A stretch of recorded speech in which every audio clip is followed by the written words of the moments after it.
unveil the stamp. The 100th anniversary of the No. 2 Construction Battalion and the men who valiantly served with the regiment are being commemorated. This is amazing to have a stamp in his honor and the rest of the men on that stamp today. Sisters Audrey and Mildred Paris, along with Rita Borden, helped unveil a Canada Post stamp featuring their fathers who served with the battalion a century ago. Words could never express. Very emotional. Still am. Happiest day of my life. It's been referred to as one of Canada's best-kept secrets, the No. 2 Construction Battalion, the only all-black regiment to serve Canada during the First World War. Supporters, friends, and relatives of those who served and died for this country gathered to honor these unsung heroes.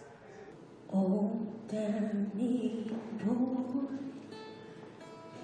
the pipes are calling. Throughout history, black men have defended Canada, including during the Revolutionary War, the War of 1812, and the rebellions of 1837 and 1838, stories rarely told. Despite a history of service, black men who tried to enlist during World War I were turned away. They were told it was a white man's war. So we had a number of black men who said, I want to serve. I want to serve Canada just like everybody else because I am Canadian. The government of the day said, thank you, but go home. We don't want you. They were very prejudiced at first. Yeah, they were. And they didn't want no blacks in the Army. But they had to take them in the end, you know.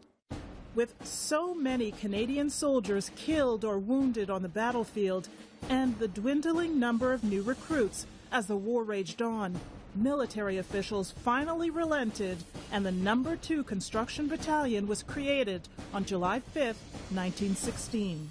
Nova Scotia having still the largest indigenous black communities. A lot were from Nova Scotia. All 19 of the officers were white, except for Reverend William A. White, a prominent Baptist minister and highly respected member of Nova Scotia's black community. During the recruitment phase, he played a significant role in motivating the men who initially wanted to fight and walked away. He was able to convince them to come back to the table. More than 600 men served with the No. 2 Construction Battalion during the war, including Private George Alexander Downey. My grandfather was the patriarch of the Fighting Downey family. Normally we're known for boxing, but he's the one that started it all off with his service to, at that time, King and Country in what was the Great War, the Great War, World War I. They weren't given weapons like other soldiers. They weren't given a rifle and a bayonet, but they were given a pickaxe, a shovel.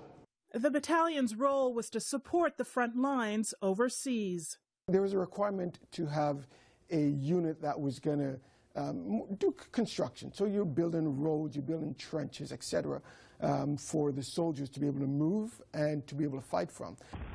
Their role also involved helping the wounded and, in some cases, defusing landmines. While theirs was not a combat role, some were killed in action. Unlike other soldiers, members of the No. 2 Construction Battalion were not given a hero's welcome when they returned to Canada. It was a bittersweet wartime memories for most of the black men that served because they were sort of underappreciated or not really appreciated at all. So they did their service to King and Country, and they came home and they got on with their life. Recognition of their service would come decades later, thanks in part to the late Senator Calvin Ruck, whose advocacy and book on the No. 2 Construction Battalion would lead to a permanent memorial in Pictou, Nova Scotia in 1993. What was the promise you made to your dad?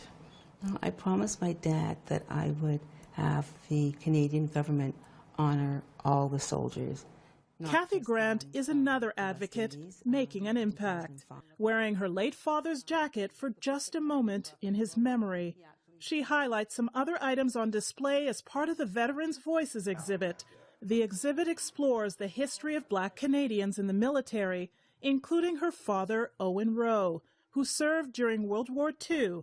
The World War II veterans that are still alive, I try to connect with them and interview them and make sure that their history in video is there for people to see, because in a couple of years they won't be here. They're all in their 90s now.